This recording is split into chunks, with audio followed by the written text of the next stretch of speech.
முரசொலி வெளியிட்டுள்ள தலையங்கத்தில் கடந்த மே 3ஆம் தேதி அன்று நீட் தேர்வு நடைபெற்றது. வினாத்தாள் கசிவு காரணமாக அந்த தேர்வு ரத்து செய்யப்பட்டது. மறுதேர்வு நேற்று முன்தினம் நடைபெற்றது. மறுதேர்வு பதற்றம் காரணமாக இந்தியா முழுவதும் 20 மாணவர்கள் தற்கொலை செய்து கொண்டுள்ளார்கள். அதில் 4 பேர் தமிழ்நாட்டை சேர்ந்தவர்கள். தற்கொலையை தூண்டும் ஒரு தேர்வை இன்னமும் ஏன் நடத்துகிறீர்கள் என கேள்வி எழுப்பப்பட்டுள்ளது. கோவை மாணவி அனு கீர்த்தனா நீட் தேர்வு எழுத தயாராகி வந்த நிலையில் பதற்றம் அதிகமாகி தற்கொலை செய்து கொண்டுள்ளார். இவர் மே 3 நடைபெற்ற நீட் தேர்வையும் எழுதியவர்தான்.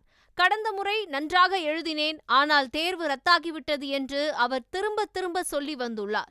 சேலம் கோபிகாவும் நீட் தேர்வு அச்சம் காரணமாக தற்கொலை செய்து கொண்டுள்ளார். 2 முறை தேர்வெழுதியும் நல்ல மதிப்பெண் கிடைக்கவில்லை என்ற வருத்தத்தில் இருந்துள்ளார் கோபிகா. தேர்வுக்கு தயாராகி வந்தவர் திடீரென தற்கொலை செய்து கொண்டுள்ளார். நல்ல மதிப்பெண் பெற முடியாவிட்டால் அரசு மருத்துவக் கல்லூரியில் இடம் கிடைக்காது என்று மகள் சொல்லி வந்ததாக அவரது அப்பா சொல்கிறார். பாலக்கோடு எண்டப்பட்டி கிராமத்தை சேர்ந்த ரோஷினி தற்கொலை செய்து கொண்டுள்ளார். நீட் தேர்வு எழுத தயாராகி வந்தவர் தற்கொலை செய்துவிட்டார். தர்மபுரி மாவட்டம் பாகலூர் வெற்றியானந்தம் என்ற மாணவர் தற்கொலை செய்து கொண்டுள்ளார். ஏற்கனவே 3 முறை தேர்வெழுதியும் மருத்துவ படிப்புக்கு இடம் கிடைக்கவில்லை. கடிதம் எழுதி வைத்துவிட்டு மரணத்தை தழுவியிருக்கிறார். இதேபோல் இந்தியா முழுவதும் கடந்த 1 மாதத்தில் 20 மாணவ மாணவியர் தற்கொலை செய்து கொண்டுள்ளார்கள். மத்திய பிரதேசத்தை சேர்ந்த 18 வயது மாணவி அகாங்ஷா சதுர்வேதி உருக்கமான கடிதம் எழுதி வைத்துவிட்டு தற்கொலை செய்துள்ளார். இவர் மத்திய பிரதேசத்தில் மோகஞ்ச் மாவட்டத்தில் உள்ள மாகனியா கிராமத்தை சேர்ந்தவர். இவரின் தந்தை கிருஷ்ணகுமார் சௌபே விவசாயி. மகளின் படிப்புக்காக கிசான் கிரெடிட் கார்டு கடன் மூலம் கிட்டத்தட்ட 3 லட்சம் ரூபாய் கடன் வாங்கியிருந்தார். தேர்வு ரத்தானதால் மனமுடைந்து தனது அறையில் தூக்கு போட்டு தற்கொலை செய்து கொண்டார். அவர் ஒரு கடிதமும் எழுதி வைத்துள்ளார். அந்த கடிதத்தில் மாணவி தனது அப்பா அம்மாவை குறிப்பிட்டு, உங்கள் மகள் நன்றாக படித்து மருத்துவர் ஆவாள் என்று மிகுந்த நம்பிக்கை வைத்திருந்தீர்கள். ஆனால் மீண்டும் ஒரு நீட் தேர்வை எழுத எனக்கு இப்போது தைரியம் இல்லை. என்னுடைய முதல் முயற்சியில் நான் நல்ல மதிப்பெண்கள் பெற்றேன். ஆனால் இப்போது மீண்டும் நான் சிறப்பான மதிப்பெண் பெறுவேன் என்பதற்கு எந்த உத்தரவாதமும் இல்லை. என்னை மன்னித்து விடுங்கள், நான் எல்லாவற்றையும் பாழாக்கிவிட்டேன் என்று உருக்கமாக எழுதியிருக்கிறார். இப்படி எத்தனையோ பேரின் வாழ்க்கையை சிதைத்து வருகிறது நீட் தேர்வு. ஒழுங்காக ஒரு தேர்வை கூட நடத்த தெரியாதா?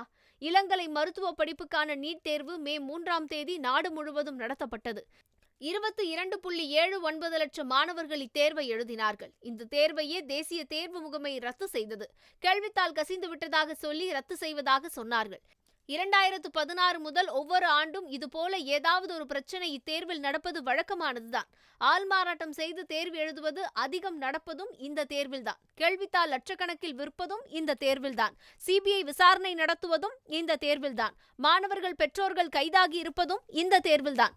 இப்படி ஒரு தேர்வை எதற்காக நடத்த வேண்டும்? நீட் தேர்வு கேள்வித்தாள் கசிவு விவகாரத்தில் ராஜஸ்தானை சேர்ந்த பாஜக இளைஞரணி செயலாளர் தினேஷ் பின்வாலும் அவரது சகோதரர் மன்கிலால் பின்வாலும் சிபிஐயால் கைது செய்யப்பட்டுள்ளனர். இவர்கள் குடும்பத்தில் கடந்த ஆண்டு மட்டும் 4 பேர் நீட் தேர்வு எழுதி தேர்ச்சி பெற்றுள்ளார்கள்.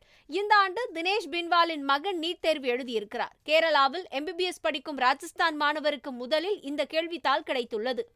அவர் மூலமாக ராஜஸ்தானுக்கு அனுப்பி வைக்கப்பட்டுள்ளது. 2 முதல் 5 லட்சம் ரூபாய்க்கு இது விற்கப்பட்டுள்ளது. இப்படித்தான் ஒவ்வொரு முறையும் நடக்கும். அதற்காக தேர்வுகளை ரத்து செய்து கொண்டே போவீர்களா?